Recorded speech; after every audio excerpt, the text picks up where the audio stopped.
बिस्मिल्लाहिर्रहमानिर्रहीम, अस्सलाम वालेकुम।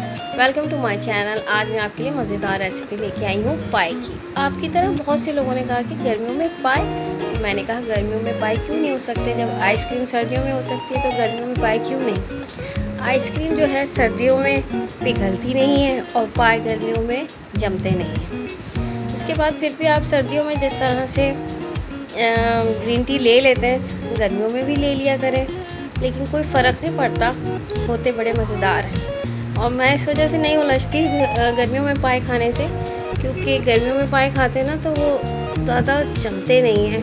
अव्वल तो वैसे बहुत अवॉइड करते हैं हम लोग कि पाए को फ्रिज में रख लें, फिर उसके ऊपर का पूरा घी निकाल के उसको हटा दें, फिर उसको गर्म करें और फिर खाएँ। मगर ये है कि खूबसूरती थोड़ी सी कम हो जाती है। फिर ये देखें, आपसे बातों बातों में मेरे पाए तैयार हो गए।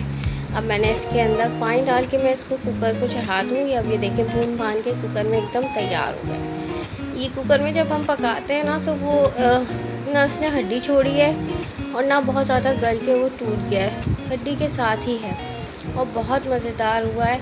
अब मैं इसमें इतना पानी शामिल कर दूँगी कि ये ना बहुत ज़्यादा पतला होगा और ना बहुत ज़्यादा गाढ़ा होगा। तंदूर की रोटी आएगी, उसके साथ खाएंगे, बड़ा मज़ा आएगा।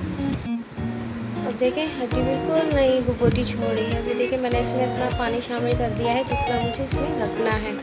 साइडों पे अगर मसाला वगैरह लगा हुआ है तो वो भी हटा लें। मैंने इसके अंदर गरम मसाला भी पिसा हुआ डाला है, थोड़ा सा अच्छा फ्रेश जायका आता है जब पिसा हुआ गरम मसाला लास्ट में डालें ना तो बहुत अच्छा मज़ा आता है उसका। फिर इसको मैंने डिश आउट कर लूँगी। उसके अंदर हरा धनिया, हरी मिर्चें और अदरक और नींबू से उसको गार्निश करूँगी।